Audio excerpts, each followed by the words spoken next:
Yes, dans le paquet, c'est le but. Goal, goal, c'est de balle. But de Stéphane de balle. Rooney, oh wonderful! What a goal! And what a time! In what a place! Ils vont le faire, ça va être le but. Meunier pour Lukaku. Ils vont le faire. Et c'est je l'ai dit, bordel. Je l'ai dit.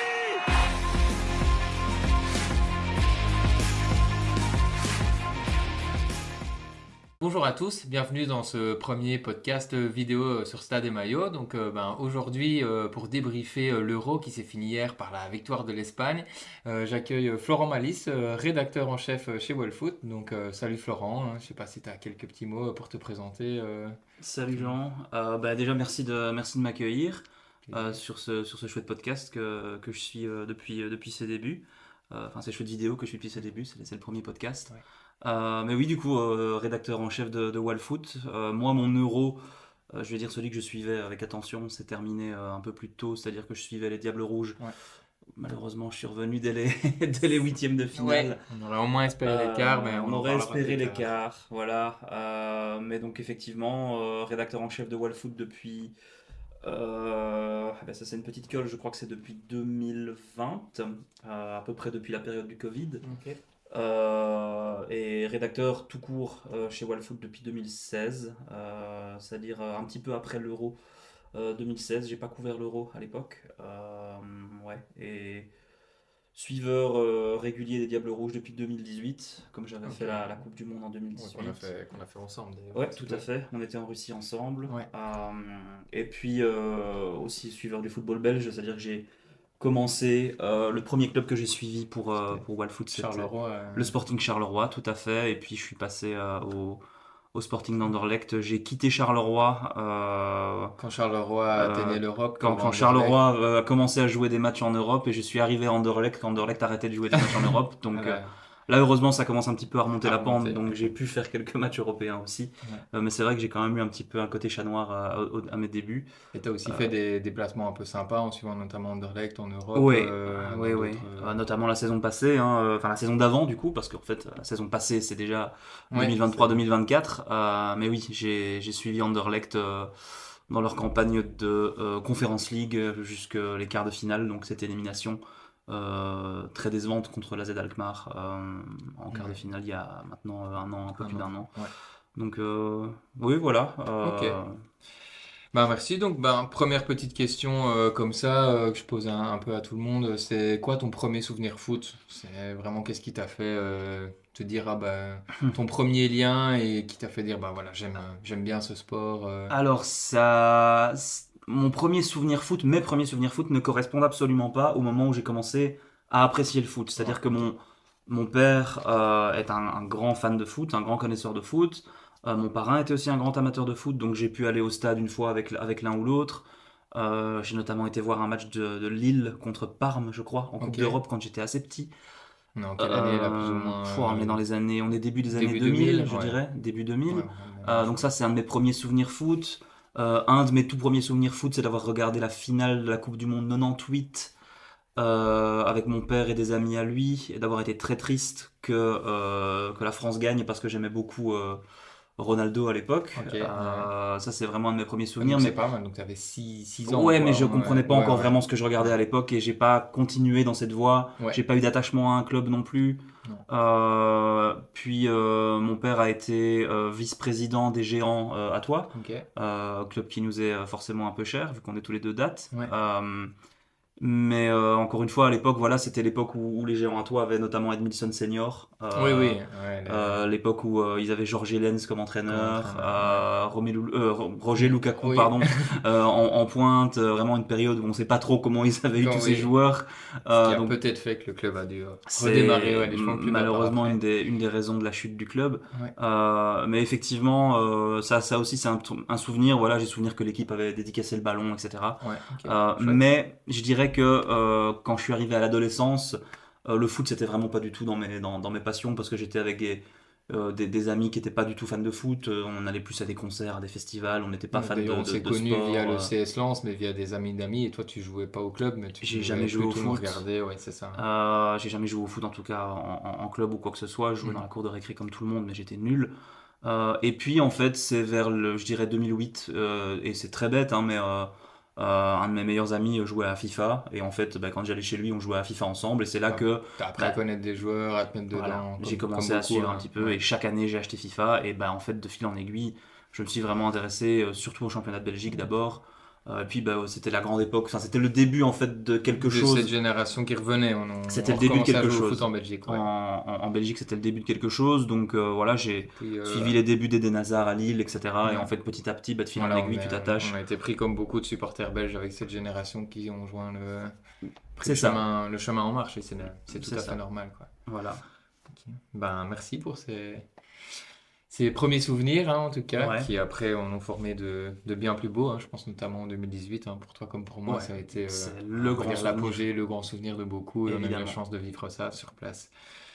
Bah, du coup, on va entrer dans le vif du sujet, le sujet de cette vidéo aujourd'hui un petit peu. Donc, on va débriefer, hein, l'Euro, hein, Ouais. qui s'est terminé hier soir, donc par la victoire de l'Espagne, un quatrième sacre, hein. Donc, Mhm. c'est les champions continentaux à ce niveau-là. Un premier titre, je pense, en 64 ou en 68. Et puis, la fameuse doublette 2008-2012 avec la Coupe du Monde 2010 entre. Et hier, une quatrième fois pour dépasser l'Allemagne, hein, et qui, eux, n'ont Ouais. plus gagné depuis, je pense, 96, leur dernier. Je Un crois que c'est beau, quelque chose comme ça. beau symbole d'ailleurs que l'Espagne soit sacrée et qu'en même temps l'Argentine de l'autre côté Ouais, gagne la Copa América et fasse la même chose la que même chose, l'Espagne j'y ai pensé, en oui. faisant Copa América, Coupe du Monde, Copa América. Je crois que ça doit être les deux seules équipes dans l'histoire à l'avoir À l'avoir fait. fait, ouais, peut-être, ouais. Donc voilà, c'est pas mal Comme petit. comme petit clin d'œil. Ouais, Ouais. c'est sûr. Et bien, du coup, bah voilà, première petite question comme ça. Quel est ton ressenti global sur cet Euro, donc avant de parler d'une équipe? Est-ce que c'était un bon cru ou pas? Je pense que beaucoup d'observateurs, ou il faut pas être spécialement un grand fan de foot pour dire que c'était C'était quand même un peu poussif, hein. On a eu beaucoup C'était d'équipes. ouais, très compliqué. En fait, les seuls moments de fraîcheur, ils sont venus d'équipes qu'on n'attendait pas forcément. Et j'ai même envie de mettre l'Espagne dans ce lot parce que je pense Oui, pas oui. qu'il y avait énormément de gens qui Non, voyaient l'Espagne. d'ailleurs, et on l'a encore répété hier lors des commentaires du match, c'était le seul outsider qui a tenu son rang, mais les commentateurs ne disaient même pas le favori qui a tenu son rang. Ouais, L'Espagne était. c'est vrai que c'était une nouvelle génération, on savait pas Mm. trop ce que ça allait donner. Il y a quelques joueurs que les gens connaissaient moins. Je pense à des joueurs de la Real Sociedad notamment, Ouais. comme Nico Williams. Donc heureusement, je vais dire, en fait, la victoire de l'Espagne permet de faire D'avoir en au moins sorte que cet euro, je pense, ne restera pas comme quelque chose de négatif dans la tête de Parce tout le qu'on a un monde. beau gagnant et le gagnant le plus logique qui soit. Voilà, c'est ça, c'est un très très beau gagnant, c'est la plus belle équipe de très Ouais. loin qui a gagné la Depuis le compétition. premier match, hein, contre la Croatie, Voilà, c'est 3-0, très rare, je impressionnant. trouve, qu'on ait une équipe qui domine tous ces matchs comme ça. D'une telle manière. Franchement, c'est rare. Et quand on regarde qui sort du parcours et du tableau le plus difficile, avec notamment, enfin, quand tu élimines l'Allemagne, puis Ouais. la France, puis l'Angleterre, même si le niveau, à la limite, c'est l'Allemagne-Espagne qui a été le plus beau match de cette compétition, je pense. Ouais. Voilà, quand tu élimines ces trois équipes-là, avec les joueurs qu'elles ont pour le moment, je pense que on peut difficilement Oui, et faire. puis les faire poules, mieux, ils quoi. avaient l'Italie et Ils avaient l'Italie, la Croatie, en effet, on ne parle même poule, pas, donc voilà, on c'est a. voilà, mais voilà, il y a eu trop de grandes équipes décevantes. On a cité l'Italie, la Croatie, je pense qu'elles en font partie. Mhm. Malheureusement, on va parler de la Belgique Ouais, un évidemment, peu plus on en tard, parlera oui. plus tard, mais On était c'est- même plus au rang. Est-ce qu'on était seulement encore au rang des grandes équipes? je Non, pense qu'on mais était, on pouvait était mis quand même dans les espérer mieux. outsiders et Les on outsiders. fait clairement partie des outsiders qui C'est se sont un peu plantés quand même. Ouais. On avait des équipes dont on attendait beaucoup comme le Portugal qui a franchement pas bien joué au foot. Non. On a l'Angleterre qui est arrivée en finale, on sait pas trop comment, Ouais, eux savent pas trop comment. Comme le parcours depuis 2018 et l'arrivée de Southgate, hein, une Angleterre qui arrive en finale ou en demi-finale à chaque fois avec Ouais. une chance incroyable dans les tirages et les tableaux, et donc qui n'a pas grand-chose à faire et qui s'en sort même parfois très miraculeusement, comme face à Ouais. la Slovaquie, et puis la Suisse au penalty aussi, avec un parcours pourtant assez facile. vu les Après, il y a joueurs un qu'ils ont, mère à quoi. le faire à chaque Mais il y a fois. oui, oui, Il y a un ça, mérite à le faire à c'est chaque sûr, fois c'est sûr. et si la Belgique le faisait, on serait On content. serait très content. C'est ça. Et je pense que eux sont contents d'être arrivés en finale et évidemment ils sont très déçus évidemment d'avoir Mm. perdu cette finale. Je pense qu'ils sont conscients d'avoir perdu contre la meilleure équipe.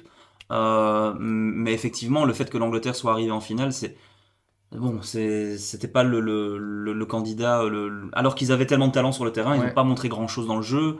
La France, évidemment, énormément de talent sur le terrain, pas grand-chose dans le jeu. Donc, honnêtement, c'était vraiment compliqué de tirer du positif de cet Euro. Ouais. Un petit parallèle aussi comme ça, je trouve qui est beau avec l'Espagne, puisqu'on en parlait, c'est leur coach, donc Luis de la Fuente, qui est là depuis 2022 ou quelque chose comme ça, donc qui Ouais. les a repris pour gagner la Ligue des Nations en 2023 et donc 7 euros, qui est un entraîneur qui vient aussi il vient des espoirs, puis il a remplacé Luis Enrique un petit peu comme ça, on lui a fait confiance, il n'avait pas de grande référence d'entraîneur, un peu à la Southgate, qui vient aussi d'espoir, on a vu quelques Ouais. grands pays prendre des entraîneurs qui sortaient des espoirs sans vraiment que ça marche. Et il y a un petit peu une revanche pour ces coachs-là avec la victoire de Luis de la Fuente qui, contrairement à d'autres, vraiment, dès le début, a mis sa patte Tout à fait. et a imposé une nouvelle griffe Mais sur le jeu espagnol. c'est le seul C'est le sélectionneur seul qui a réussi à le qui faire. a réussi son Euro. Moi, je trouve que c'est un Euro qui a... Il y en a beaucoup qui ont dit que c'était l'Euro, que c'était pas l'Euro des attaquants, par exemple, que tous les attaquants s'étaient plantés dans cet Euro.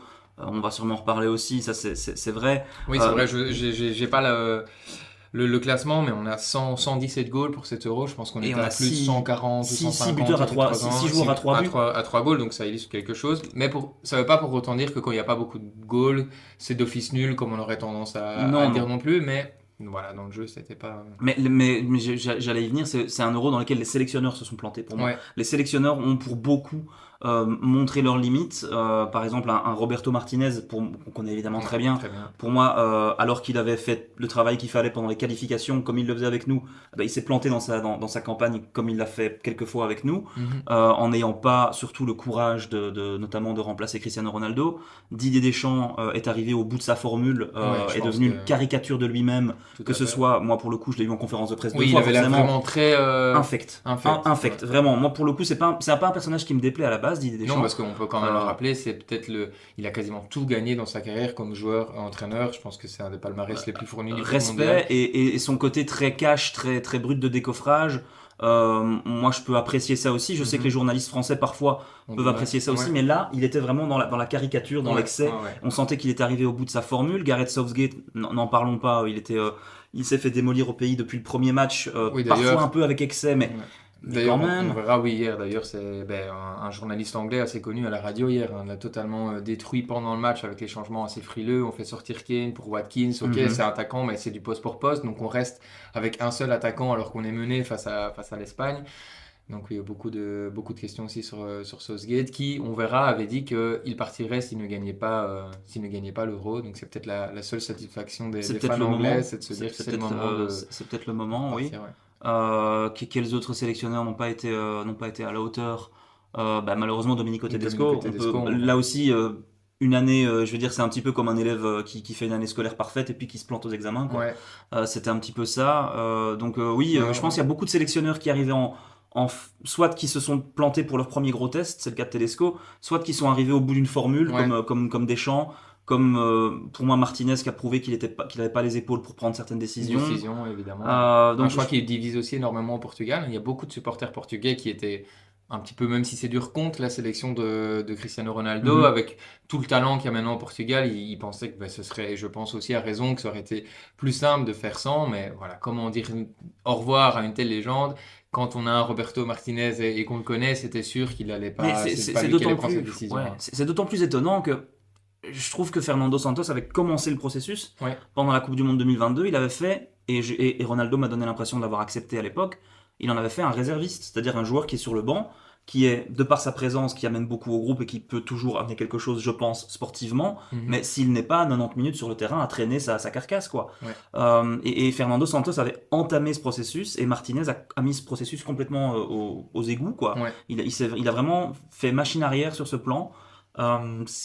C'est un peu étonnant, probablement parce que à l'époque, Ronaldo jouait beaucoup moins Ouais. à Manchester United. Il était dans un processus de transition Oui, vers l'Arabie c'est- Saoudite. Ouais. Là, il arrive, il a mis 40 goals, je sais plus, en Arabie Ouais, Saoudite. ok. Et donc, c'est peut-être plus compliqué. Il a Il pris- aura on peut-être- sait que c'est un joueur qui marche à l'ego. Peut-être que le fait d'être titulaire, Voilà. c'est de nouveau, voilà, c'est rétro-pédaler en arrière et de Ouais. nouveau, il fallait redémarrer ce processus et évidemment, Martinez. Mais donc voilà, je pense que les sélectionneurs, leur manque d'ambition, leur manque de courage, et ont je eu sais- un grand rôle dans le fait que cet Euro n'a pas été bon pour pas mal de sélections. Et je sais pas si tu ouais. as le même avis aussi. Moi, j'ai un peu ce sentiment, et d'ailleurs, on l'a bien vu, il y a que De La Fuente qui l'a fait, c'est qu'il avait confiance en son équipe et au lieu de toujours suranalyser un adversaire, ben, on a confiance avec l'âme de son équipe. Et Ouais. donc lui, peu importe l'adversaire, il n'y a pas eu de grand changement dans le 11 espagnol. C'était, à part voilà, des blessures, mais je pense pas qu'il y a eu Par les changements des obligatoires. Ouais. changements de dispositifs. Et on a vu des équipes, bon, à l'image de Tedesco ou même d'autres équipes, qui changeaient, donc qui n'avaient pas la formule. Et c'était toujours, oui, pour s'adapter à l'adversaire, on va faire ça,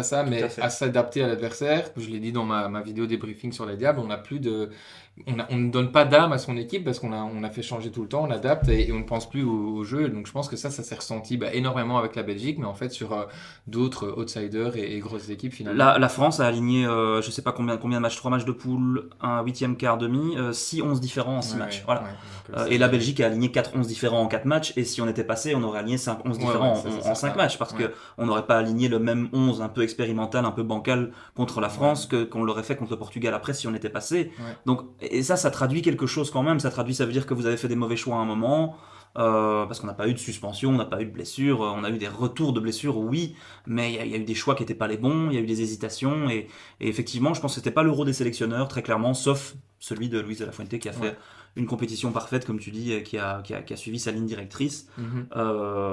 Oui, franchement, chapeau à l'Espagne, Ouais, c'est un très beau vainqueur. c'est et, une victoire du football, on peut dire. Enfin, c'est un peu une phrase facile, mais quand on regarde, je pense que tout le monde C'est ça, moi c'est ce qui me soulage un petit et peu. qui Voilà. sauve un peu cet euro Tout à fait. moyen parce qu'on a finalement le seul vainqueur qui s'imposait, quoi. Oui, c'est ça, à moins d'avoir vraiment une surprise totale si Ouais, la ouais. Suisse ou la Turquie avaient été l'emporter, parce qu'il y avait un enthousiasme dans ces équipes qui fait toujours plaisir à voir, et on a Ouais, toujours c'est tendance à être un peu pour l'outsider. Ouais, ça c'est Voilà, moi c'est j'étais au sûr. stade pour Espagne-Géorgie. Évidemment, au 0-1 géorgien, on a envie de évidemment, croire que la magie va se passer. on a envie d'y croire quand Ouais. c'est 2-1 pour l'Espagne et que Kvaratskhelia met son lob qui passe à côté du goal, tu dis waouh, ça aurait pu être 2-2, et là tu Et là, sais tu sens jamais. qu'après derrière, ça peut- Mais bon, après voilà, l'Espagne a gagné, c'était bien Ouais. logique, mais on a toujours envie d'être un petit peu pour l'outsider. Mais les surprises sont quand même rares, hein. Au final, Ouais, la ouais, Grèce ouais. a gagné en 2004. Ouais, tous les 12 ans, donc théoriquement c'est pour dans 4 ans qu'on aura la prochaine surprise, Oui. mais bon, on verra. Et voilà, donc on a beaucoup parlé de l'Espagne, forcément, et quelle, à côté de cette équipe, serait l'équipe coup de cœur que tu sortirais, ou ce qui t'a vraiment surpris? J'imagine la Géorgie, à t'entendre Ouais, parler, bah, je viens de la et puis citer, voilà, c'est ça a la été la voir, Géorgie. aussi en Euh, Espagne. Moi j'ai une petite attache personnelle à la Géorgie, c'est-à-dire que l'année passée, Oui, tu avais été voir le championnat espoir. j'étais à l'Euro Espoir, l'Euro U21 qui était en Géorgie, donc j'ai passé 20 jours dans ce pays Ok, ouais. que j'ai appris à apprécier. J'ai Tu parles découvert- géorgien un petit peu, tu sais écrire, Bien sûr, c'est ça, évidemment, couramment. c'est très simple. couramment. Donc je commence à connaître les noms des joueurs, c'est déjà ça. Ouais, et à bien le prononcer, Euh, j'ai remarqué aussi. Mais il y a pas mal de joueurs de cette génération U21 qui a fait un très bon parcours à son Euro U21 à domicile, qu'on a retrouvé dans cette équipe. Ok. Mamardashvili. Ouais. Il y avait aussi. Donc Mamardashvili, on est sur le gardien. Mamardashvili, le gardien, le évidemment, gardien de Valence, du hein, FC qui a un futur Valence. très très grand, hein, je pense. Pareil pour Tsitashvili, qui était lui plutôt remplaçant ici à cet Euro, mais il était là aussi. Et en fait, des joueurs comme Mikko Tadze et Kvaratskhelia auraient pu jouer cet Euro Espoir. Ok, Ils avaient ok. l'âge. Et Kvaratskhelia était même censé être repris, mais finalement, il n'avait pas fait cet Euro Oui, puis on est sur U21. une année du titre à Naples où il était peut-être fort utilisé. C'était peut-être un peu Voilà, compliqué, ça je aurait- pense, pour lui.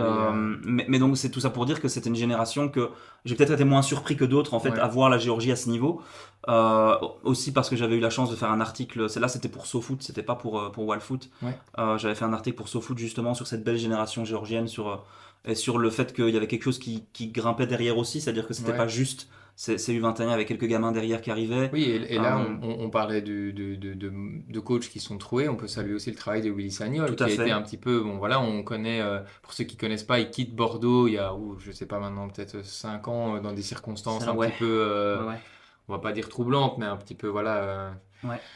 Petit peu bizarre, avec des mots qui ont été dits pas forcément très sympas. Et puis voilà, il y a ce pari géorgien, et finalement on voit voilà, un joueur qui a fait une excellente carrière en club, notamment au Bayern, et avec la sélection française. Et puis contre toute attente, voilà, ce qui a plu en Géorgie aussi, c'est qu'il s'est installé directement à Ouais. Tbilissi, il n'a pas eu peur. Parfois il y a des sélectionneurs qui ne veulent pas s'installer dans ces pays, on ne sait pas trop pourquoi. Et donc ça a plu énormément, et il a réussi à Ouais. vraiment à créer une âme avec cette équipe. Il y a quelques binationaux à l'image de Mikotadze, mais pas tant que ça. Il a réussi à très Oui, bien puis les intégrer dans on ce parle groupe d'un aussi, quoi. binational, hein, c'est pas non plus une Oui, naturalisation, c'est ça. c'est un gars Oui. qui est géorgien, voilà, ses parents sont géorgiens. Ouais. Je me demande si à terme il va pas se dire mince, j'aurais eu le niveau pour aller en équipe de France à un Ah moment. oui, si, Parce que là, il commence est quand même vraiment il commence vraiment à prendre une ampleur Ouais. qui était peut-être pas soupçonnable Est-ce que à l'époque. là, il est lié, il part pour un autre Euh, club avec la descente de Bien là, Metz, la ou la je nouvelle sais qui pas du vient tout. de tomber, c'est que il irait en fait plutôt à Lyon, alors que Ok. tout l'envoyait vers Monaco. Ok, Il y avait un accord entre les clubs, mais il partirait finalement vers Lyon. Lui aurait décidé plutôt que d'aller à Monaco, allez. d'aller à Lyon. Ok. Moi, je trouve que c'est une très bonne Ouais, décision, mais ouais, bon, peut-être. on va pas se lancer là-dedans. Mm. Mais donc voilà, moi j'ai cette équipe de Géorgie, ça a été, ils ont montré quelque chose aussi dans l'état d'esprit, Ouais. dans l'impact qu'ils ont mis. Kochorashvili, le milieu de terrain de la Real Sociedad, il Oui, était aussi. incroyable, vraiment Ouais. incroyable son euro pour moi. C'est parce qu'il y a des autres milieux de terrain, notamment les Espagnols, qui ont fait une compétition incroyable, mais je l'aurais peut-être mis dans mon 11 du De tournoi. l'Euro, ouais, ok. Mamardashvili, pour moi, c'est le gardien du tournoi. Il Ouais, a fait des clairement, matchs je suis juste tout à fait d'accord. Ouais. hallucinants. C'est peut-être un peu dur pour Donnarumma, qui a fait un bon tournoi, pour Maignan, qui a fait un bon tournoi, mais Mm.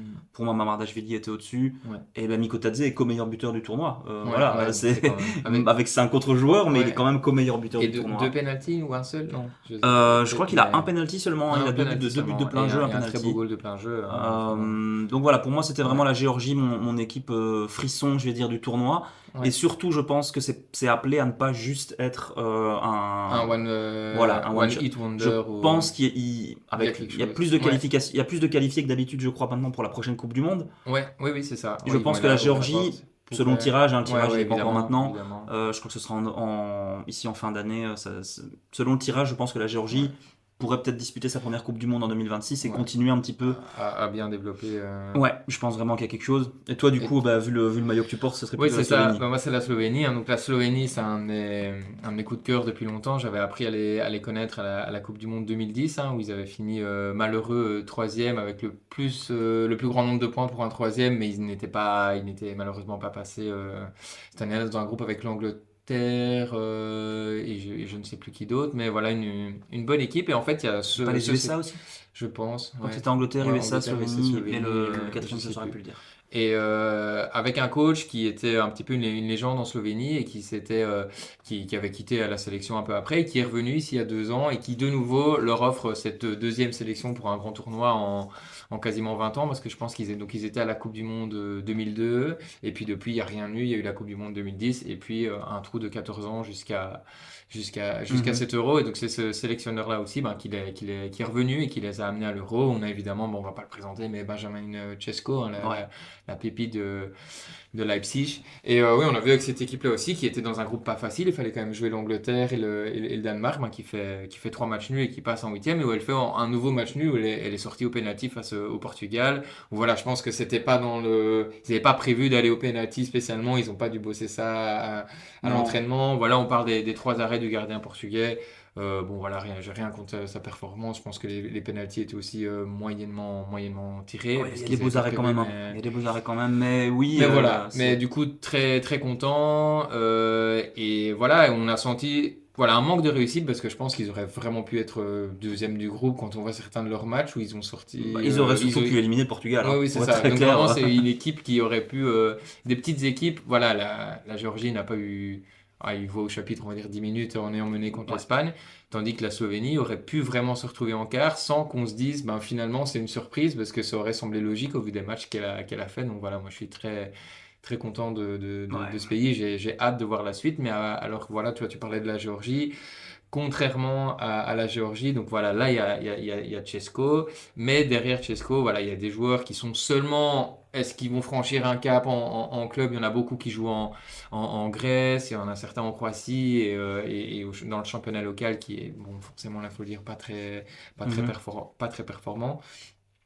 Que dans le 11 géorgien, on a des joueurs qui sont déjà bien établis, qui ont déjà franchi un palier. On a quand même à la Real Sociedad, on a Valence, on a Kvaratskhelia, Pavard, hein. Kvaratskhelia qui est évidemment, qui va pour moi un des meilleurs joueurs. c'est une pépite maintenant. Il Et a un depuis peu- longtemps aussi quand même, qu'on peut le suivre déjà quand il était en Russie et tout ça. Ouais, Vraiment quelqu'un qui a c'était- toujours ouais, ouais. confirmé partout où il est passé. On pouvait quand même déjà il y a quelques années quand c'était au Très Rubin très fort. Kazan. Rubin Kazan, tout à c'est fait, ça, ouais, tout à fait. en Russie, ouais. Et ouais, que la Slovénie, ça a bien marché en étant solidaire avec un groupe où l'Angleterre était décevante, où le Danemark a été décevant aussi, faut le dire. Donc, Mhm.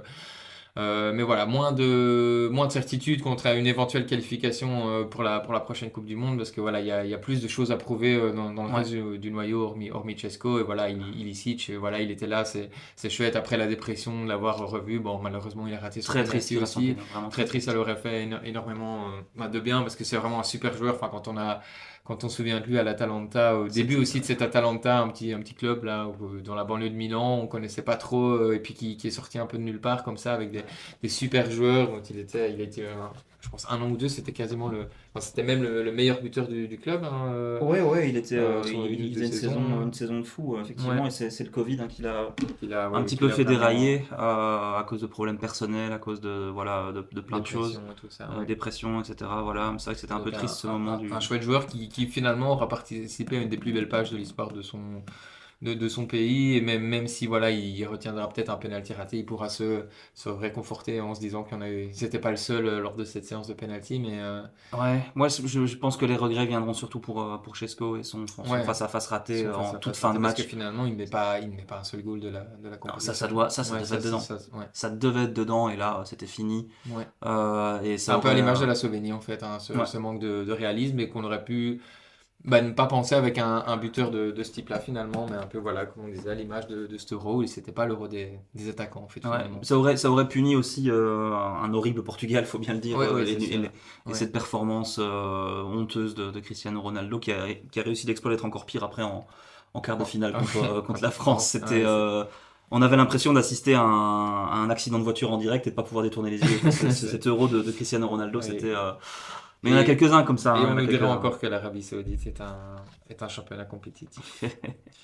Et ben voilà, le négatif, du coup, l'équipe que tu ciblerais comme. On va peut-être pas parler des Diables Rouges puisqu'on va aborder ça après, mais si tu veux quand même dire que pour toi c'est eux puisqu'on est belge, ou si t'en mettrais une autre, si tu veux mettre la Belgique en numéro un et que t'as un numéro 2 parce que clairement. Alors. J'ai été plus touché évidemment par l'échec belge parce qu'on l'a vécu au premier rang, Oui. mais je trouve que moi l'équipe qui m'a donné la plus grande impression de faiblesse, je vais pas parler des petites équipes, je vais vraiment parler des équipes dont on attendait quelque Oui, chose, oui, parce forcément, que parce que ça c'est sert à rien de facile de tirer sur dire, une équipe. on va pas tirer sur l'ambulance Ah non, parfois. ça sert à rien de tirer Ouais. sur une petite équipe qui a fait un mauvais euro, voilà, le niveau est très élevé, donc voilà. Il y en a Mais plein. l'Italie, le niveau de l'Italie, moi, m'a atterré, vraiment. Ouais. Ils ont été éliminés par la Suisse et je pense que pour le coup, personne n'a été surpris en fait. Non, non, Tellement ils ont non. été mauvais en poule, vraiment.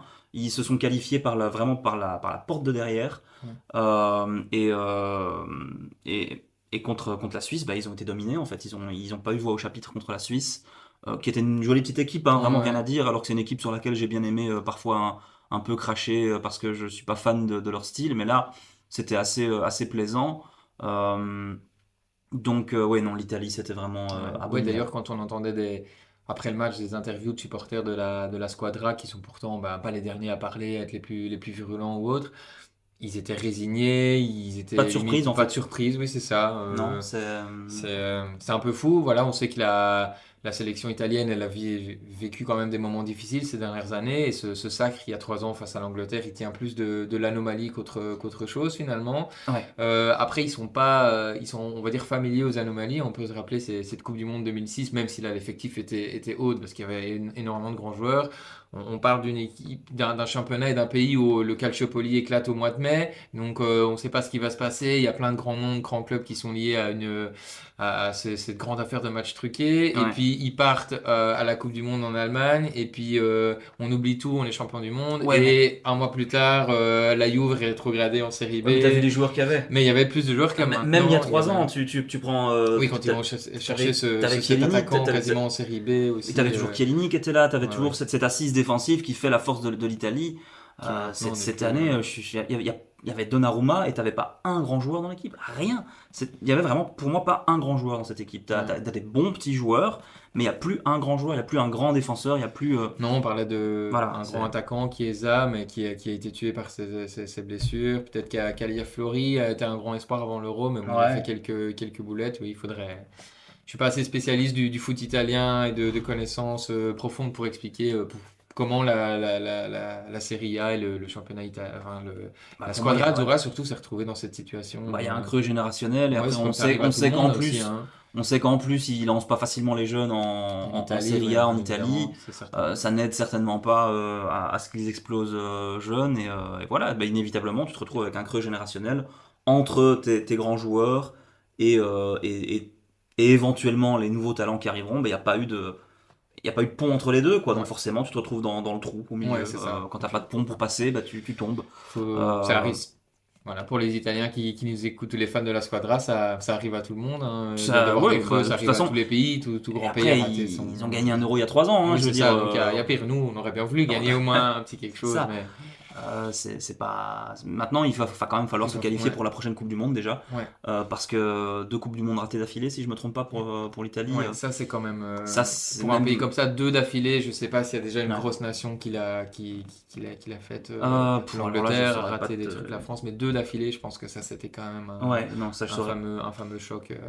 D'ailleurs, pour le détail, l'Italie est la seule équipe. Non, il y a 3 équipes dans l'histoire qui ont raté une Coupe du Monde, gagné 1 euro et puis raté une Coupe du Monde. Ah ok. Il y a 3 équipes dans l'histoire qui l'ont fait. Ok, j'avais pas. Il y a la Grèce, Ouais, bon. forcément, Ouais. voilà, Et et Danemark en la 92. Tchécoslovaquie. Ok. La Tchécoslovaquie aussi avait gagné 1 euro. Oui, en Et avant ça, 1976, je pense. Avant ça, ne s'était pas qualifié pour la Coupe du Monde précédente et ne s'est pas qualifié pour la Coupe du Monde suivante. Ok.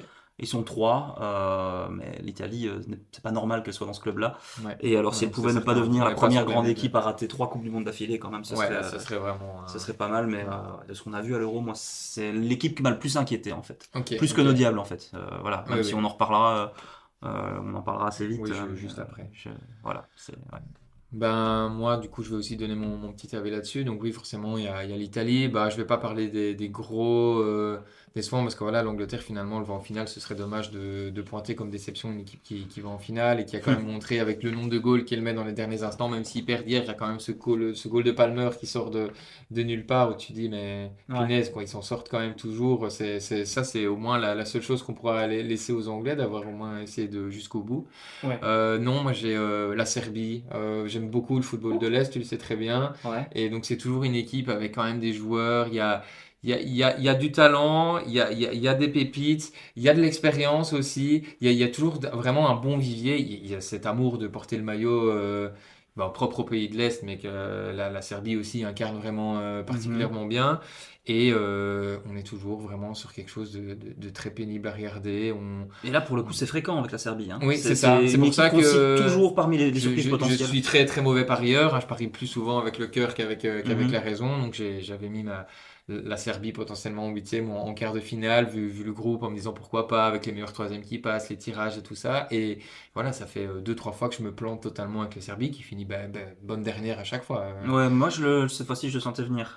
Honnêtement, là, je voyais pas la Serbie.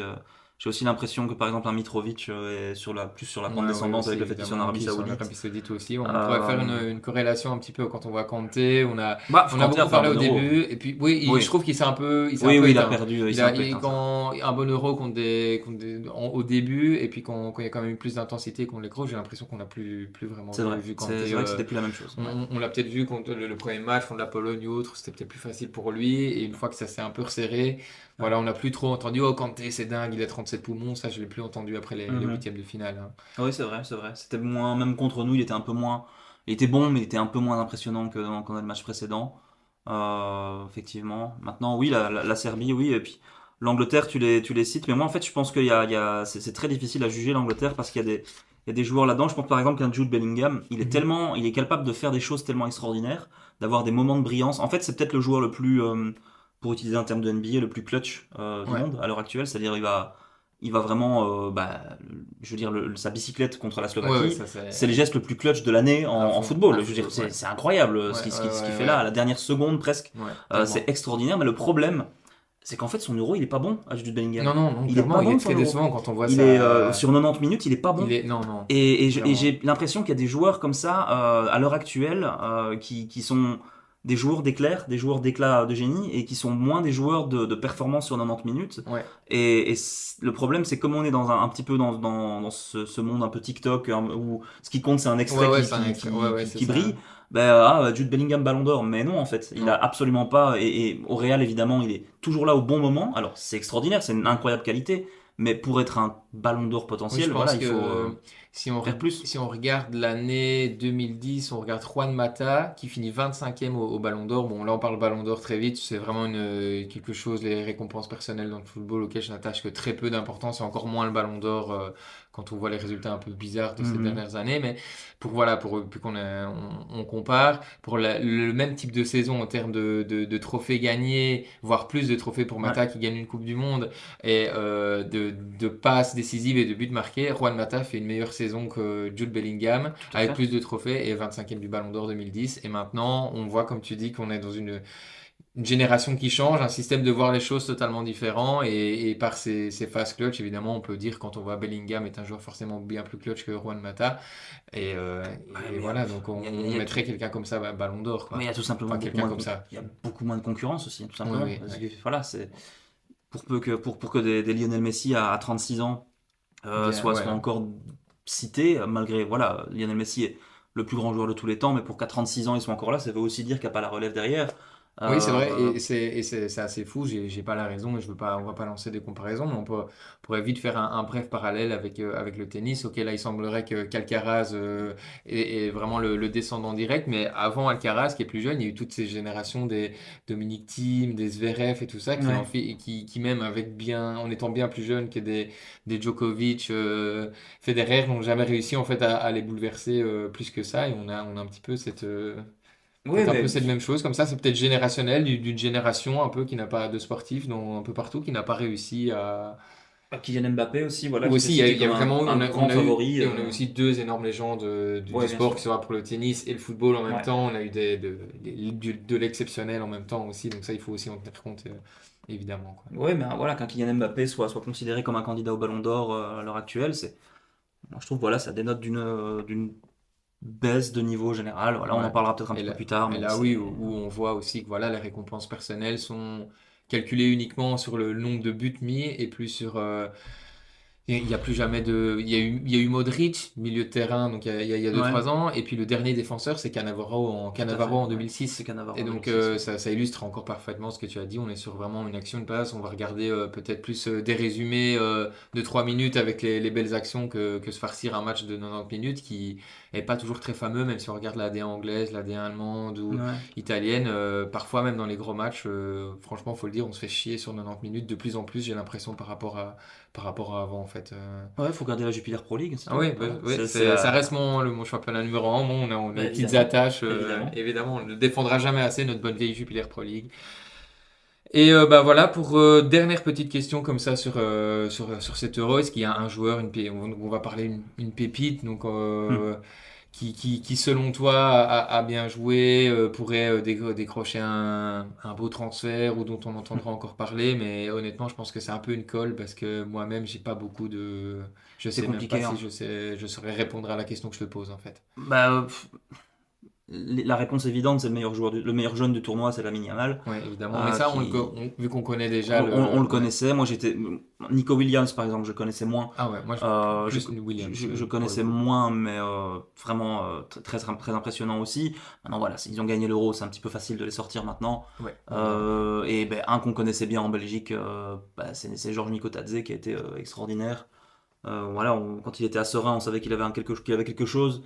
Quand on a vu sa seconde moitié de saison ici avec Metz, c'était quand même très, très, Très très costaud. impressionnant. Ouais, il a failli les sauver à lui Il a tout failli les seul. sauver à lui tout seul, oui, c'est ça. Donc là, c'est très très chouette qu'il ait pu confirmer Ouais. devant les spotlights, quoi, sous les spotlights. Mais sinon, à part ça, c'est vrai que honnêtement, c'est très compliqué de retirer un jeune joueur, tant au final, cet Euro, ça n'a pas été celui Non, de l'explosion d'une jeune pépite ou quoi que ce soit. Non, c'est non, comment. très très difficile. Donc, ouais, malheureusement, c'est aussi ce qui fait qu'un euro, qu'une compétition est bonne ou pas, c'est on retient un Ouais, nom, on retient un joueur. Voilà, je me rappelle qu'en 2014, on en reparle encore, on en reparle justement maintenant parce qu'il a été brillant à la Copa América. James Rodriguez avait Ouais. ébloui tout le monde en 2014. Mhm. Il était un peu moins connu évidemment quand il était arrivé à l'époque à la Coupe du Monde avec la Colombie, il avait été incroyable. Ouais. Généralement, il y a des compétitions comme ça qu'on peut associer à un jeune qui se révèle. Ouais. Il y avait Rooney qui s'était révélé en 2004 avec l'Angleterre, je me rappelle. Oui, c'est vrai. Bon, c'est peut-être un petit peu Il y avait moins le cas. Scovelson aussi avec le Danemark, mais bon, même s'il a moins, il était aussi la grosse pépite. Il avait signé à Bologne directement, je pense, dans la foulée de l'Euro, il me semble, non? De son Euro 2020 alors, Ouais, c'est 2021? ça. Ouais. Oui, c'est un peu ça aussi.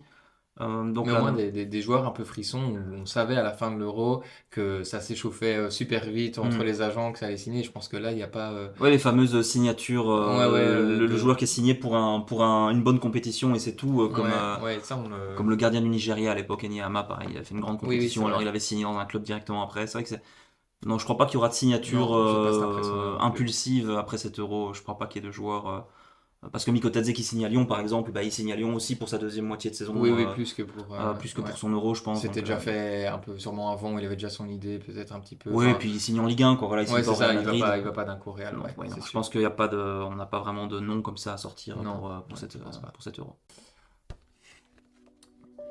Ok, ben maintenant, du coup, on va parler un petit peu pour nous et pour peut-être la plupart des auditeurs, le point qui nous intéresse le plus ici, hein, puisqu'on a une chaîne Insta des maillots, et surtout le côté maillot. Donc, on va parler de la Belgique et de nos Diables Rouges, qui nous ont plus déçus que plus, hein. Je pense Ouais. que ça, il faut pas, on n'est pas même méchant ou critique en disant ça. Non. Je pense que c'est juste une réalité qu'on se donne. Donc, voilà, quels sont, voilà, on va peut-être commencer parce qu'on a peut-être pas tant que ça les points positifs. C'est peut-être plus difficile finalement C'est comme pas la question. question, c'est peut-être la question la plus difficile de Ouais, la ouais, soirée, c'est les points ouais. positifs des Diables pendant cet Euro.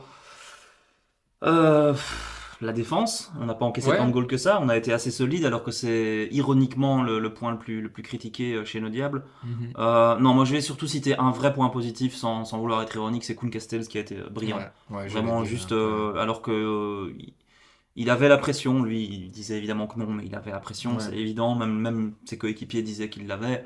Il a réussi en fait, c'est pas tant faire oublier Thibaut Courtois, parce que moi je reste persuadé évidemment qu'il y a Ouais. des arrêts qu'un Thibaut Courtois fait, qu'un Koen Castells ne fait pas. L'arrêt sur Neymar à la Coupe du Monde Ouais, 2018 à évidemment, Kazan, Koen Castells ne le fait pas, et c'est bien personne normal. d'autre ne le Il y fait, a, je pense. il y a 0,002% des gardiens de but du monde qui le font, c'est-à-dire Ouais, qu'il y en a c'est ça. un dans le monde C'est peut-être, ça. ou deux. Donc ça, on n'a pas vraiment eu l'occasion de le vérifier, mais je pense qu'effectivement, dans le petit pourcentage supplémentaire, Courtois reste au-dessus évidemment, mais à aucun moment on ne s'est dit, mince, si Courtois avait été là, ça se serait mieux passé. À aucun moment. À aucun moment. Castells a vraiment été très rassurant et moi je trouve ça très positif parce que au moins c'est un problème de moins. C'est un truc Ouais. dont on ne devra pas parler. Si Thibaut Courtois revient pour une raison X ou Y, Il revient tant mieux pour l'équipe. tant mieux Ouais. pour l'équipe. Passons à autre chose, continuons. Mais s'il ne revient pas, personne ne devrait maintenant. Disons, on a vu Ouais. ce que ça donnait. On a vu faudra juste voir, voilà, il a annoncé, il va, je sais pas si c'est fait, mais il va signer C'est fait, il va en signe Arabie à Saoudite. Al-Qadsia Est-ce un que- promu en Arabie Saoudite. Voilà, un gardien, c'est pas la même chose qu'un joueur de champ. C'est ça. Donc voilà, on peut peut-être se dire, voilà, il est plus tout jeune non plus, mais je pense qu'il sera, si Thibaut ne revient pas, il resterait, après ce qu'il a montré, Oui, le numéro 1, c'est sûr et certain. je crois qu'il Mais je pense restera que numéro un. les gens ont peut-être un peu oublié que, si je ne me trompe pas, Castells, il a été élu 2 fois meilleur gardien d'Allemagne avec Wolfsburg, à des moments où tu as Neuer qui est aussi dans une grande forme. On n'est pas encore sur un Neuer déclinant au moment où Castells gagne ces Ouais. trophées-là. Donc bon, voilà quoi. Quand tu es mis en Allemagne parfois devant Neuer, c'est que tu es quand même dans peut-être le top 10 des meilleurs gardiens du monde. Ça, il faut... Ouais, Je pense il il l'a été à un moment, ça, clairement. Je il est pense, hein. il était dans le subtop mondial, je veux dire, des gardiens Oui, du puis monde. il a toujours été à Genk comme après en équipe nationale. Ben voilà, il était en même temps que Thibaut Courtois à Genk. C'est pour ça qu'il est parti plus tôt en Allemagne. Ouais. En équipe nationale, il se retrouve derrière Thibaut Courtois. Ben voilà, pas de chance. La Belgique a toujours eu un peu des problèmes de luxe avec les gardiens. Mhm. Tant mieux, voilà, c'est un poste pour lequel en général, à Ouais. part dans cette période de vache maigre entre 2002 et 2014. Mais voilà, en tout cas, un grand joueur, un excellent gardien, comme dans la lignée des grands gardiens belges. Et oui, c'est sûr que moi, j'ai pas peur de me dire qu'on part 6 ans avec, 4 ans ou encore 2 tournois avec Castel. Je pense que ça. Non, donc Ça ira, quoi. ça c'est vraiment mon point positif. Et le problème, c'est que j'ai vraiment l'impression que c'est mon seul point positif. J'en ai vu parler de Jérémy Doku, parce que oui, c'est vrai qu'il a fait beaucoup de dribbles, mais Mais c'est toujours le problème de coup, hein, qu'est-ce même qu'il a si, fait derrière ses dribbles? Absolument rien. l'éternel problème de coup. Oui, Euh, il y avait encore des stats qui sortaient après les demi-finales. Il était toujours le joueur Il- ayant réussi le plus de dribbles. Officiellement, le joueur ayant réussi Ah, le plus de dribbles, c'est fait. Et avec voilà, Ouais, ça nous fait moins un but Ça nous finalement. fait, Enfin, ça, moins ça un nous but, fait une belle finalement. jambe, voilà, Ouais. ça nous fait une belle jambe. J'en ai vu qui étaient satisfaits de l'euro d'Amadou Onana, moi c'est pas mon cas. Euh, Kevin De Non. Bruyne a fait un bon euro, je trouve, mais Il est pas miraculeux. Il peut pas faire de miracle. il peut pas faire de plutôt, miracle hein. tout seul, et puis il y a d'autres choses sur le côté qui font que moi je reste un petit peu Non, sur ma moi faim. c'est vraiment, j'ajouterais Théâtre, qui m'a quand même Ouais. convaincu. Enfin voilà, toi t'as vu les matchs, tous les matchs au stade. Moi j'ai eu l'occasion d'aller voir le match contre la Roumanie. Mhm. On sait très bien qu'au stade on voit beaucoup mieux le déplacement, les courses qu'on ne le voit à la télé. J'ai vu Théâtre par rapport à, on va dire, un Vertonghen face qui font une boulette par match. Il faut juste espérer qu'il n'y ait pas de goal derrière. Ouais. Théâtre, je vois un joueur qui coupe bien les lignes de passe et qui fait pas spécialement de boulettes derrière.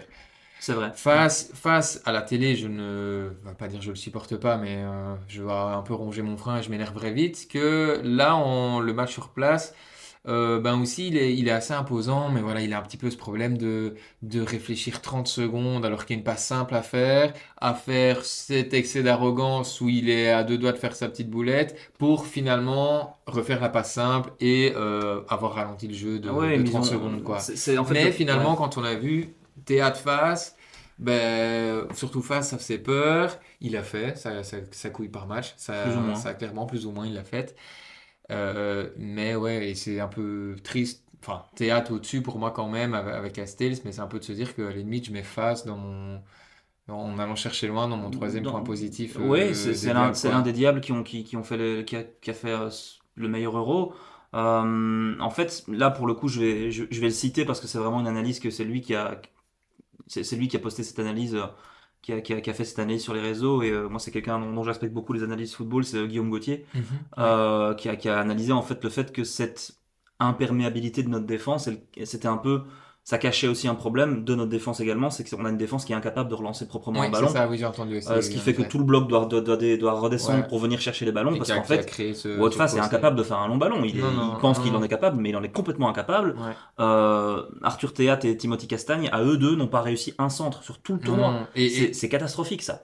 Castagne, moi, m'a semblé, même si, voilà, j'ai rien à dire contre Timothy Castagne, qui est toujours exemplaire en sélection, il donnera tout ce qu'il peut, mais je me suis vraiment dit, punaise, mais c'est ça le niveau de Fulham pour être titulaire à Fulham. Enfin, j'ai l'impression il a passé vraiment aucun des joueurs sur son flanc, il n'a pas été déterminant, donc ok, peut-être qu'en défense, il s'est un peu couru, récupérer des ballons, mais au niveau de l'apport offensif d'un Timothy Castagne, qui met quand même quelques goals en Première Ligue, en Serie A et autres, je me suis dit waouh, quoi. Là, j'ai vraiment vu, j'ai l'impression qu'il a pris le bouillon à chaque fois qu'il a essayé offensivement Ouais. de se mesurer au milieu de terrain face à lui, quoi. Mais- Et que c'était un petit peu limite, quoi. En fait, c'est une note, je lui aurais mis 5 sur 10 à tous les matchs. Enfin voilà. Je crois que c'est plus ou moins ce que j'ai fait, honnêtement. C'est moi qui me chargeais des notes pour Wallfoot, et Ouais. c'est plus ou moins ce que j'ai fait. En fait, il l'a dit avec l'outrance qui est caractéristique du personnage, et qui agace. Mais Emmanuel Petit, il a pas eu tort en fait quand il a dit qu'on avait une défense d'un niveau de milieu de classement de Ligue 1. Mhm. Parce que quand vous regardez le nom des clubs où jouent nos joueurs à Ouais, l'heure c'est- actuelle, c'est Arthur Rennes, Théâtre qui joue à Rennes, c'est-à-dire milieu. typiquement au milieu de classement de Ligue 1, c'est 10e de Ligue 1. Ouais. Yann en Vertonghen, en- c'est D2, bon, champion de des D2. champions, mais bon, voilà, on connaît même en D1 le niveau des défenses anglaises, hein, qui sont Voilà, quand même Vertonghen c'est Anderlecht, et Timothy Castagne c'est Fulham, donc ça joue le maintien plus ou moins en première ligue. Ouais, donc, on est Donc clairement, Emmanuel Petit a factuellement raison quand il dit la Belgique a une défense de milieu de classement de Ligue 1. Ouais. Et alors évidemment il l'a dit avec toute l'arrogance du personnage. C'est plus ça qui a ennuyé et qui C'est a, plus ça le qui a voulu problème. sonner la révolte chez nous, mais il Mais a, si il a vous raison dans le regardez fond, quoi. poste par poste, sur le fond il a tout à fait raison. Après, voilà, on connaît toujours, il y a toujours des joueurs qui sont capables de surpasser plus en sélection qu'en club, mais bon, Ouais. ça en Belgique, c'est jamais arrivé encore vraiment. C'est jamais arrivé, et surtout on n'a plus un grand défenseur vraiment comme on en avait depuis le début de la génération dorée. Ouais, On avait même au tout début, quand c'était encore les dernières années de Daniel Van Buyten, et puis on a quand même eu... On avait Van Buyten compagnie ensemble qui montaient, le problème c'était au bac évidemment, mais en défense centrale. Oui, quand ils étaient en forme, compagnie Vertonghen, Alderweireld, quand ils sont jeunes, c'était Voilà. vraiment là sur papier, on On avait avait une des meilleures défenses d'Europe à ce niveau-là. en niveau de la défense centrale, on avait 4 ou 5 défenseurs qui faisaient partie peut-être Mais- top 15 mondial à leur poste. Mais là, on est 10 ans, Alors, 10 ans actuel, derrière. on est- Quoi. voilà, On est 10 ans derrière, clairement. on en C'était est- au on en est Brésil, plus là. ouais. Mais le pire, c'est que c'est même pas un point négatif en tant que tel, c'est juste un Un constat, et un voilà, on constat, oh finalement c'était un peu mieux que, mais voilà, contre des équipes contre qui on a joué fatiguées aussi finalement, qui si elles étaient plus en forme, Ouais. on aurait peut-être eu que Castells à sortir comme point positif quoi. Et donc bah maintenant on va commencer par les points négatifs. Je vais peut-être commencer moi Mhm. pour une fois parce que j'en avais un petit peu parlé dans ma vidéo débrief, donc ben voilà, plus que les joueurs parce que moi je suis un peu je défends un petit peu toujours les joueurs avant quand il y a moyen. Et donc, moi, je me faisais une joie, je pense, comme toi, de l'arrivée de Tedesco. Je trouvais que pour une fois, l'Union belge avait été assez maligne de prendre un entraîneur jeune, avec une génération bah, qui revenait avec beaucoup de jeunes qui allaient revenir. Donc, ça, je trouvais que on allait dans le même sens à ce niveau-là. Bon, là, il avait coaché en Russie, dans des championnats de l'Est qu'on aime bien suivre. Un bon parcours à Schalke, puis à Leipzig. Donc voilà, plein de bonnes choses. Des premiers matchs où il fait directement confiance aux jeunes. Et puis de nouveau, on a l'impression que sur les derniers mois avant l'Euro, on va dire la dernière année, un rétropédalage, un syndrome Roberto Martinez, où de nouveau on veut reprendre des vieux cadres qu'on n'a plus repris. On sélectionne des jeunes qui n'ont, mais alors là, pour le coup, vraiment aucun rythme, qu'on met en amicaux pour leur donner de la confiance et qui jouent à ce moment-là 70 minutes et qu'on met pas du tout dans les matchs officiels. Donc on se demande mais à quoi servent les amicaux, à quoi servent les matchs officiels, parce que là, il y a vraiment même plus de continuité entre ces matchs-là. Donc là, c'est vraiment ce qui m'a... C'était Tedesco, on va dire, et le Ouais. Belge, entre guillemets, qui m'a déçu le plus parce qu'il y avait quand même, à la limite, quitte à mourir pour ses idées, ben voilà, on va avec des jeunes, on continue comme ça et au moins on leur fait vivre de l'expérience jusqu'au bout. Et là, finalement, on a recomposé avec les vieux chaudrons, mais qui pour le coup sont vraiment des très vieux chaudrons. Et voilà, donc ça, j'ai pas compris. Et bon, voilà, c'est facile de dire après coup, hein, Mm. mais voilà, pour moi, bah, voilà, et tout le monde l'a vu, ça n'a pas marché. Et j'espère qu'il s'en rend compte. Il y a que des cons qui changent pas d'avis, quoi. Oui, c'est pas un con, ça c'est certain. C'est un gars très malin, et je pense même que c'est un gars qui suranalyse beaucoup, Bah oui, c'est ça. qui n'a aucun lâcher prise voilà, pour avoir un petit peu côtoyé D'où le mon petit personnage. parallèle plus tôt dans la vidéo Ouais. où j'explique voilà ce côté de suranalyse. Ben voilà, il est un peu tombé dans son propre jeu où finalement il a pas donné d'âme à la Belgique. Je vais reparler brièvement. On a parlé des équipes qu'on a bien aimées à l'Euro. Moi, j'ai adoré l'Autriche que j'ai déjà adoré parce qu'on les a vus, ils étaient dans Bien notre sûr. groupe et factuellement, l'Autriche était meilleure que la Belgique dans le jeu, dans notre groupe. Enfin, les deux goals de Luke Bacchio, je pense, en Autriche, Ouais. dans cette victoire tout 3-2 où finalement ça se joue à rien à la fin. Euh, Quand on mène 2-0 après 30 minutes de jeu, on a quand même vraiment beaucoup de C'est un peu chance parce forcé, que ouais. on a énormément de chance sur ce match et pour le même prix, on finit deuxième de notre groupe et on prend en fait un point ou deux points sur 6 face à l'adversaire supposé le plus coriace. C'est quand on a vu ce que l'Autriche fait, ouais, ce match face à la Turquie avec cet arrêt absolument exceptionnel qui sauve, enfin qui empêche le match nul, on va dire à la toute fin. Mais l'Autriche était vraiment agréable à regarder, Ouais. vraiment avec un et donc voilà, ça c'est un petit peu mon regret aussi quand on voyait l'Autriche. On a vraiment pu s'entraîner lors de deux matchs contre l'Autriche face à une vraie belle équipe européenne de football et ça s'est vu même s'ils sortent en huitième. Et ben voilà, on n'était même pas aussi bon en fait finalement. Ouais, mais Tedesco, oui, il y a eu des erreurs dans la sélection. Je pense le fait déjà de pas reprendre 26 joueurs, pour moi, c'est j'ai essayé de l'expliquer, j'ai essayé de le comprendre, j'ai essayé de me mettre dans sa tête. J'en ai parlé un petit peu avec des gens qui le connaissent. J'ai essayé de comprendre ça. Je peux comprendre la volonté de garder l'équilibre d'un groupe. Disons que a priori, je pouvais comprendre dans le côté gestion de groupe. Mais le problème, c'est que quand je vois comment après lui a géré son groupe, je comprends pas en fait. Parce que je comprends pas qu'un Maxime de Kuiper n'ait pas joué, par exemple. Oui, bah, quand on Euh, voit cette si- saison avec Bruges, il a fait des matchs aussi à enjeu avec Bruges, donc je pense qu'il a montré qu'il savait supporter la pression. Ouais, Et puis, bien fait sûr, ça, et et puis on même, l'utilise, on le met 2 fois. Donc je pense que même pour De Kuiper, il s'attend à jouer. Quand on voit notre défense, quand on voit qu'il nous manque un back ouais. gauche, quand on voit que Meunier se blesse et qu'il rentre. Donc là, voilà, c'est certain De Kuiper va jouer. Et puis voilà, Carrasco back gauche. Ouais, non, mais en fait, je pense que, oui, expérience, manque d'expérience, etc. Mais ce que Tedesco, à mon avis, n'a pas compris, n'a pas osé, c'est de tenter de laisser sa chance à la fougue un peu de la jeunesse aussi. Oui, alors que et Euh, c'est ça que je lui reproche, parce qu'au départ, c'est ce qu'il dit qu'il va faire, qu'il montre Dodi Luque Bacchio, ouais, quand tout il à le fait. reprend au départ. Qui a déjà On se dit, 26 ans. Ouais. oui, c'est ça, oui, mais 24, parce que pardon, 24, 25. Ouais. mais on est un peu sur cette fougue de la jeunesse d'un gars qui voulait prouver avec les Diables, et c'est en fait le seul pari réussi un petit peu sur la Tedesco à ce moment-ci, c'est d'avoir vraiment créé un bon joueur en équipe nationale avec Luque Bacchio, qui est. Voilà, il a eu sa suspension, c'est ça, il a été Mhm. suspendu un match Suspendu, pour oui, deux tout à jours.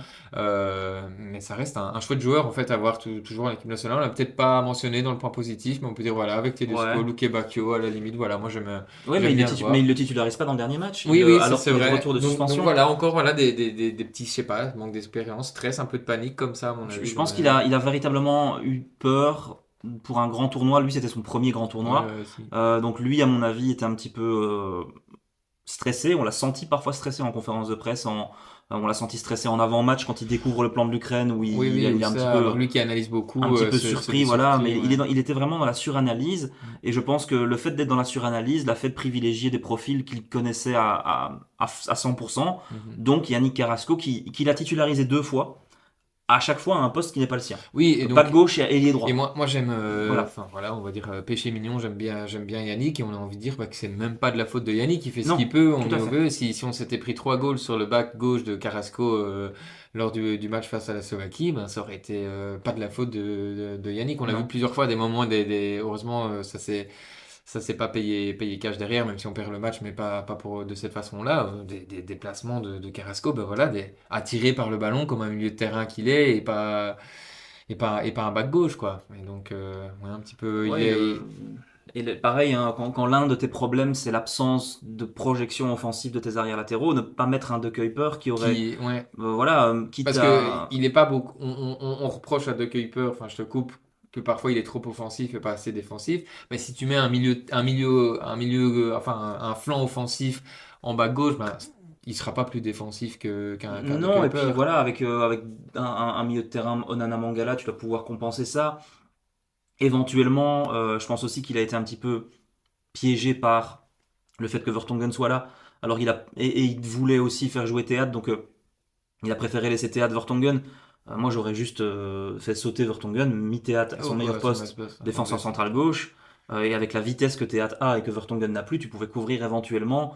Alors, je suis pas coach et je suis certainement pas un tacticien, mais Non. je pense que c'était une solution aussi qui aurait permis d'avoir beaucoup plus de Non. percussion de la Et part ce de, qui- de Kuiper, évidemment. Ce qu'il y a, Donc, ce qu'il y a voilà, eu, ce qu'il y a eu aussi, et au-delà de.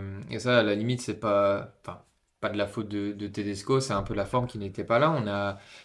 Sur papier, tu mets Mangala et Onana ensemble en pare-choc défensif. Quand on voit ce qu'ils peuvent faire, on peut se dire, bah oui, ça a un peu de sens, mais en fait. On est sur 3 mois en cette fin de saison où les 2 joueurs ont perdu leur place de titulaire en club. ouais. Et donc là, c'était un petit peu déjà une alerte pour beaucoup des suiveurs des Diables Rouges. Aïe, attention, pourquoi? Et voilà, sur ce premier match, on a des. Mais Enfin, moi, puis, je reproche toujours un petit peu. Enfin, je reproche pas, j'aime beaucoup Onana, mais c'est un des joueurs qu'on a le plus entendu à dire on veut prouver quelque chose. Et en fait, c'est un de ceux qui m'a le plus déçu parce qu'on l'a établi comme le fer de lance de cette nouvelle génération parce que c'est celui qui paraît le plus, qui a montré le plus qu'il avait envie. Donc on se dit cool, il y a un mec qui va mouiller le maillot. Ouais. Souvent il l'a fait parce que souvent il y a des gauches, des jaunes par excès d'engagement qu'Onana prend souvent. Et là, ben Je on a suis- vu un je- joueur qui est je- pas. il n'a pas pris de jaune dans ce tournoi, ça c'est Non, sûr. non, non, mais je veux dire, Mais- avant, en général, il y avait cet Oui, excès justement, d'engagement là, qui se justement. traduisait par. Mais je me demande même, alors ça doit être vérifié, mais je pense qu'il n'a pas fait une faute dans ce tournoi. Ah oui, donc C'est risible. Honnêtement, moi, voilà, j'ai vu parfois son nom est cité dans les satisfactions du tournoi. L'équipe l'avait mis dans son équipe type de la phase de groupe. Moi, j'ai trouvé Ouais, qu'il a fait un Euro largement en dessous de son niveau, Oui, très décevant, largement en dessous de ses prétentions propres. oui. Bah oui, c'est ça aussi. Avec aucun impact, aucune Mhm. envie. Il a pas fait la faute qu'il fallait quand il fallait la faire. Il a pas mis le pied quand il fallait le mettre.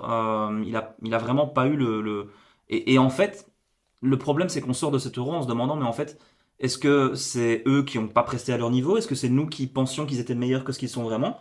Qui dit premier podcast dit aussi premier souci technique et malheureusement, hein, ma mauvaise surprise, une partie de l'enregistrement sur notre analyse des Diables Rouges a été supprimée et c'est ce qui explique cette fin abrupte sur Amadou Onana. Donc il y a plein d'autres points qu'on aurait voulu aborder et qui ont malheureusement été perdus. On parlait notamment de Leandro Trossard, hein, qui a été peut-être le diable le plus décevant et aussi on abordait la suite du parcours des Diables avec cette Ligue des Nations qui arrive très très vite, hein, dans un mois et demi, le 6 septembre, avec ce match qui ne se jouera pas en Belgique contre Israël, et puis le déplacement en France à Lyon, et il y a aussi l'Italie, hein, dans ce groupe, donc tout ça va être très intéressant à suivre. Et on abordait aussi la suite pour Kevin De Bruyne et Romelu Lukaku. On s'interrogeait sur la question, est-ce qu'ils vont continuer en équipe nationale, et on partageait tous les deux le même avis. On pense, selon nous, que Romelu Lukaku devrait arrêter de porter le maillot des Diables, malheureusement. Donc voilà, j'espère que vous me pardonnerez ce petit souci technique, et on poursuit la vidéo. Et du coup, dernier point de ce premier podcast Stade et Maillot. Voilà, donc Stade pour le foot, les déplacements, l'amour, et Maillot pour ce petit côté belge, et aussi mon amour et la collection des différents maillots que j'ai pu collectionner. Et donc voilà, je vais te demander quel est ton maillot préféré, ou un maillot que tu aimes bien. Et je pense que voilà, c'est pas pour rien que tu portes ce magnifique maillot West Ham Iron Maiden aujourd'hui. Sachant que je suis pas supporter de West Ham, hein. Ok. C'est un club que j'aime bien. Ça a toujours été un des clubs que j'appréciais du côté de Londres, mais D'ailleurs, si je peux te couper 2 secondes, je fais une petite reco, parce que voilà, en fin de vidéo, petite recommandation un peu foot, c'est un peu sympa. Il y a un super documentaire, je l'avais vu au moment où j'ai vu les trucs Amazon, c'est Amazon Prime, c'est ça le Ouais. service? Et il était dessus sur la dernière saison jouée à Upton Park avant tout à qu'il fait. déménage, et avec justement le capitaine, joueur mythique, capitaine mythique. Et donc c'est un documentaire vraiment super bien fait sur West Ham et ce stade mythique qui était Upton Park. Alors quand tu vois maintenant la désolation que c'est pour eux de Tout à jouer fait. D'ailleurs, dans j'ai ce acheté ce maillot. stade Elisabeth II, je pense qu'il s'appelle, ou je sais pas, enfin il Le avait stade appelé comme ça olympique. pour les C'est JO, le au stade stade olympique. Mais donc voilà, pour ceux qui ont envie, qui ont Amazon Prime, s'il est toujours dessus, mais c'est un chouette documentaire sur la dernière saison à Upton Park. Donc Voilà. ce maillot n'est... En fait, si, c'est un maillot officiel évidemment de West Ham, c'est-à-dire je l'ai acheté au shop officiel, mais c'est surtout qu'il rejoint mes deux passions, donc Ouais. le football et surtout mon premier amour, et la première chose sur laquelle j'ai écrit en Ouais. fait, c'est le métal, la Ok. musique métal. Et donc c'est un maillot où il est écrit Iron Iron Maiden. Maiden. Up the Hammers, Up the Irons, c'est un des slogans de West Ham, mais c'est Ouais. aussi un des slogans, des slogans d'Iron Maiden, parce que le bassiste d'Iron Maiden, Steve Harris, le fondateur d'Iron Maiden, est un grand fan de West Ham. Ah, donc c'est de là que vient du coup le maillot Iron Maiden. Tout à fait, en fait, c'est il lui qui a faut demandé, savoir qu'Iron Maiden, c'est, bon, il y a peut-être des gens qui nous voient qui connaissent pas, c'est le plus grand groupe de heavy metal de tous les temps, je dirais, Ok. donc le style vraiment classique du metal dans les années 80. Le groupe s'est fondé dans un bar de l'East End, donc près du stade, Ok, près de mais Upton j'avais même Park. oublié, je pensais que c'était américain ou australien. Iron Maiden, Non, j'avais oublié que c'est c'était un, des c'est un Britanniques. groupe qui est britannique, qui est Ok. anglais, et qui s'est fondé vraiment qui a été créé dans ce bar près près d'Upton Park en fait, Ok. vraiment dans le quartier de l'East End. Et voilà, avec l'ampleur qu'a pris le groupe, et le bassiste Steve Harris montait souvent sur scène avec un maillot de West Ham. Ouais. Et puis de fil en aiguille, une collaboration a eu lieu, et donc c'est ce maillot Ok. que je porte et qui en fait me permet moi de joindre un petit peu mes Les deux deux, passions. ouais. Moi j'écrivais sur le métal, je faisais des chroniques d'albums. Et donc t'écris pour Orange Up, je pense. Orange pour ceux qui Up, ont eu tout à ça, fait. c'est grâce à toi que je conçus, notamment quand j'ai un peu envie de écouter un peu de métal, je vais un peu me promener dessus pour voir ce qu'il y a à écouter d'un peu bien. Et donc dans je vais dire, ma très modeste, par rapport à ce qu'on voit ici, ma très modeste collection personnelle de maillots, c'est clairement mon maillot préféré, celui que j'ai le plus tendance à mettre dans la vie de tous les jours, celui que je vais aussi parfois mettre en festival ou en concert, parce Ouais. qu'en fait t'as ce lien avec la scène métal qui fait que les gens voilà, sont toujours un petit Et- peu curieux de le voir, oui, tout et à ça fait. c'est vraiment mon maillot préféré. dans ma collection personnelle. Et est-ce que West Ham a joué avec à un moment ou c'est vraiment plutôt un Non. merge d'Iron Maiden C'est- ou si ça a été vendu, on pouvait l'acheter au shop de West Ham aussi, mais c'était un maillot. C'est un maillot marqué. officiel, donc c'est Ouais. un maillot logoté officiel, etc. Au prix très officiel aussi. Ouais, ça, évidemment. Mais le club ne l'a jamais porté, à ma connaissance en tout cas. C'est juste qu'il est vendu au. C'est une collaboration officielle Collab. entre le groupe et le club. Ok. Et sinon, un maillot qui, moi personnellement, que j'aimerais bien, j'ai pas encore passé le pas de me l'acheter, mais il est trouvable maintenant en seconde main un peu partout, donc je pense que je vais le faire. Je crois que c'était en 2022, le Mexique avait sorti des maillots magnifiques avec des motifs aztèques, Aztèques. il était vraiment extraordinaire. C'était pas le vert, Ok. c'était le blanc et bordeaux, les motifs étaient en bordeaux. Ok. Je le trouvais fantastique celui-là, et globalement, tous les maillots du Mexique avec Ouais. ses côtés très souvent tribaux, aztèques, j'aime vraiment beaucoup. Il faut savoir que j'ai aussi une affection, voilà, pour le Mexique. Derrière la Belgique, Ouais. l'équipe que je soutiens toujours en Coupe du Monde, c'est le Mexique. Parce que il y avait une étudiante qui était venue en échange dans Ouais, ma famille à ouais. l'époque. Donc ça C'était un a petit peu renforcé les liens. ma sœur d'accueil. Nous, on est allé dans sa famille par après. Mhm. Et donc, le Mexique est mon deuxième pays de cœur. ouais, Et j'ai sûr. pas encore de maillot du Mexique. Ça, c'est un sacrilège. Et si je devais en acheter un, ce serait celui-là. Celui-là ou celui de la Coupe du Monde 98. Si possible, Floqueco, Cuauhtémoc Blanco. Mais Oui, bon, j'allais on va dire pas trop en Blanco. demander. Et Blanco, pour les gens qui ne connaissent pas beaucoup, qui est une légende au Mexique et qui est Absolument. connu pour quel coup La peut-être, Cuauhtémigna, le coup du crapaud, le Ouais. fameux coup du crapaud. Donc voilà, si je pouvais me trouver effectivement ce maillot de 98 du Mexique. ce qui serait est- le c'est- Graal pour toi, quoi. D'ailleurs, il a affronté la Belgique en 98. Ouais. On était dans la poule du Mexique et il avait fait la Cuauhtémigna, le coup du crapaud à quelques-uns de nos joueurs. C'est un des premiers, c'est l'un des gestes que je m'amusais toujours à faire dans FIFA Ouais, d'ailleurs. ouais, ok. J'essayais toujours de le placer quand je jouais contre les copains. Il y avait moyen de le faire. Je sais pas si c'est toujours le cas Je, dans les je ne suis plus joueur de FIFA, donc je dans sais les pas, jeux mais actuels. à chaque fois, je me suis dit que même en match de foot, une fois, si j'étais dans une situation entre deux joueurs, j'essaierais de le faire, mais ça ne s'est jamais, Mais voilà. jamais présenté. Ma carrière s'est finie. Et donc ça bien. c'est moi qui suis pas bien. un gros collectionneur de maillots, mais en fait je trouve que la collection de maillots à l'heure actuelle, elle dépasse le fait d'être Oui, c'est supporter d'un plus- club ou d'un autre. Ouais. Et d'ailleurs, c'est même plus le bon moment d'en faire tellement. Maintenant, on est entré dans une hype de collection de maillots. Les prix sont devenus fous. Oui, Enfin, c'est voilà. vraiment à la brocante. Les gens qui savent pas ont trouvé un bien.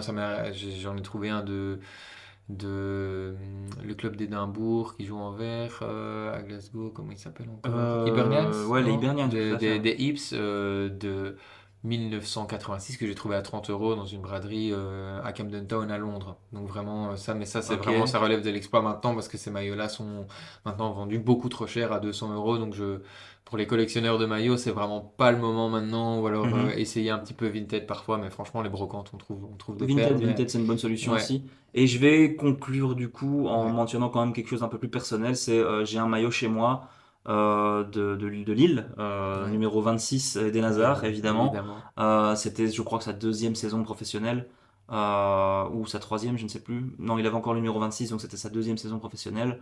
Un maillot porté en match, qu'il avait porté dans un match contre Nice. Un match où il avait été brillant, il n'avait pas marqué, mais il avait donné 1 ou 2 assists. Et j'ai ce maillot dédicacé par Eden, Waouh. que mon parrain, qui est décédé depuis, m'avait offert. Donc c'est le dernier cadeau que j'ai de mon parrain, c'est ça. Et ça a joué un grand rôle dans mon amour pour Eden Hazard, évidemment. Et donc dans mon suivi du football à l'époque, et dans le fait que je suis là où j'en suis maintenant, c'est Ouais. parce que j'étais vraiment tombé amoureux d'Eden, du joueur qu'il était à l'époque à Et de Lille. la sympathie qu'il incarnait aussi, De- un petit voilà, peu. Bon, on va de pas ce faire un côté, épisode sur Eden, mais c'est vraiment... Voilà, mais donc j'ai un maillot dédicacé d'Eden Hazard, Wow, numéro 26, super. porté en match, etc. Ça aussi, si je voulais le revendre, ça vaudrait beaucoup, Ouais, évidemment. c'est des Mais choses ça a une qui- valeur émotionnelle énorme, Folle, et ça, je le porte pas, évidemment, parce Ouais. que il y a encore de la terre d'ailleurs, Ouais, parce qu'il ouais, était porté ouais, en match. porté. Mais voilà, ça c'est évidemment le maillot le plus précieux de ma collection, Ouais. de ma modeste collection. Mais je le mets jamais, alors que Ouais. celui-ci, je le mets encore de temps en temps quand Ouais, même. ok. Voilà. Mais je vais néanmoins présenter un maillot que j'ai ramené ici. C'est le maillot de l'Espagne en honneur au quadruple champion d'Europe. Donc ça, on est sur un maillot de la sélection qui date, je pense, de 97-98. Je pense que c'est première année où Raoul porte le maillot de la sélection. C'est Ah lors ouais, de d'accord. cette année-là. Et je sais pas si vous avez remarqué cette année le maillot, le maillot extérieur de la Roja. En fait, c'était un petit peu de ce style-là. Donc en D'accord. honneur à ce maillot-là. Donc c'est ma grande sœur que je remercie beaucoup qui m'a trouvé, qui est vraiment d'époque. C'est un maillot officiel. donc de l'Espagne des années 90.